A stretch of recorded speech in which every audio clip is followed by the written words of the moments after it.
यह कहानी एक सुंदर राजकुमारी जास्मीन की है।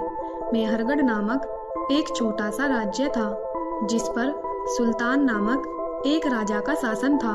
वह राजा बहुत ही नेक दिल और दयालु राजा था।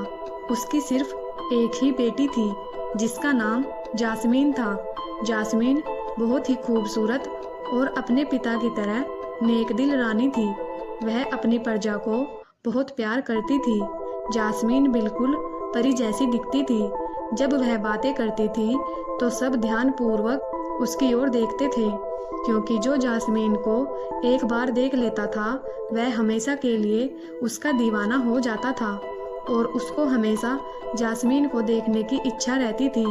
उसकी खूबसूरती के चर्चे दूर दूर तक फैले थे। जितनी वह खूबसूरत थी उतनी ही ज़्यादा होशियार और समझदार भी थी। उसी राज्य में अलादीन नाम का एक लड़का रहता था जो बहुत ही गरीब था, परंतु वह बहुत ज़्यादा होशियार और साफ दिल का इंसान था। अलादीन बहुत ज़्यादा खूबसूरत और नौजवान लड़का था। एक दिन उसके दोस्त ने जास्मीन रानी के बारे में अलादीन को बताया। अलादीन को जास्मीन से मिलने की जिज्ञासा हुई। वह जास्मीन को देखना चाहता था कि आखिर वह रानी कैसी दिखती है जिसकी इतनी ज़्यादा तारीफ सुनी हो। हर किसी की जुबान पर बस जास्मीन की खूबसूरती की ही चर्चा थी। अलादीन बहुत ही ज़्यादा शातिर इंसान था। वह रात के समय चोरी चुपके से जास्मीन रानी के महल में घुस गया। राजमहल में बहुत ज़्यादा सख्त पहरा था, परंतु अलादीन सब पहरे को तोड़कर राजकुमारी जास्मीन से मिलने जाता है। जब वह जास्मीन को देखता है तो वह सिर्फ उसी को देखता रह जाता है। जास्मीन मुस्कुराते हुए कहती है, हे नौजवान, कौन हो तुम और मेरे महल में क्या कर रहे हो? तभी अलादीन कहता है, राजकुमारी, मैं आपको देखना चाहता था क्योंकि मैंने सभी गांव वालों से आपकी बहुत तारीफ सुनी थी, इसीलिए आपको देखने की जिज्ञासा हुई थी।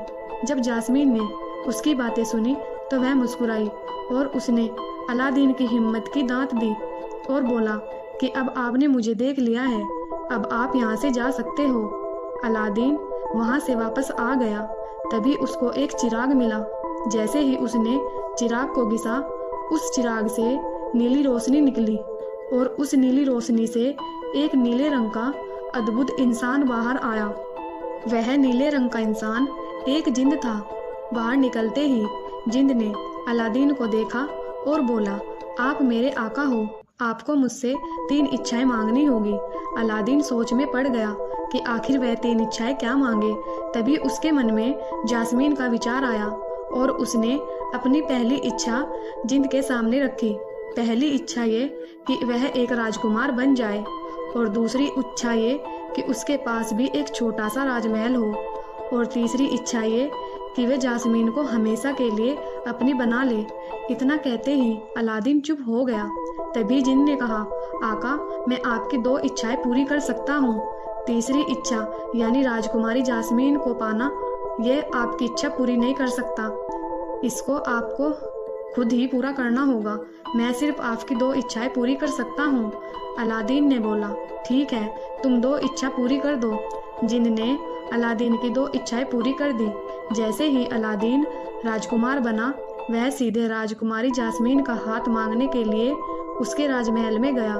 तभी राजकुमारी के राजमहल में जफर नाम का एक सेनापति रहता था जो जास्मीन को दिलो जान से चाहता था। इसीलिए उसने अलादीन को कुछ शर्तें पूरी करने को कहा।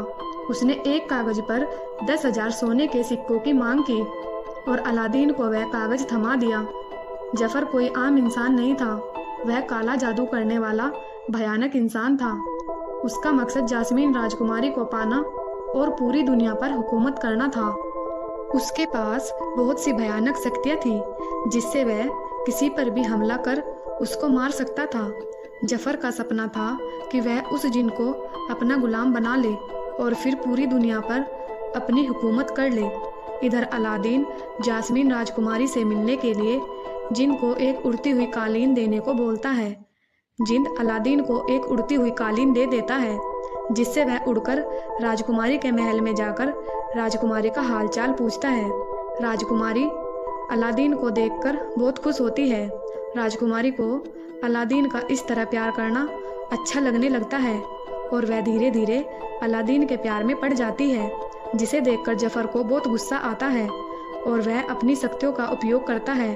परंतु सच्चे प्यार के आगे जफर हार मान जाता है और जास्मीन को अलादीन के साथ जाने से नहीं रोक पाता है और जास्मीन उड़ते हुए कालीन पर बैठकर हमेशा के लिए अलादीन के साथ चली जाती है और वह उसके साथ हमेशा के लिए खुशी से रहने लगती है। अलादीन और राजकुमारी जास्मीन दोनों हमेशा खुश रहने लगते हैं। राजकुमारी अपना राजमहल छोड़कर अलादीन के साथ एक छोटे से राजमहल में सुकून की ज़िंदगी जीते हैं और उसको वहाँ पर कोई भी कमी नज़र नहीं आती है और फिर दोनों हमेशा के लिए हंसी खुशी अपने छोटे से राजमहल में रहने लगते हैं। ऐसी ही और कहानी देखने के लिए हमारे चैनल को सब्सक्राइब करें और वीडियो को लाइक करें। धन्यवाद।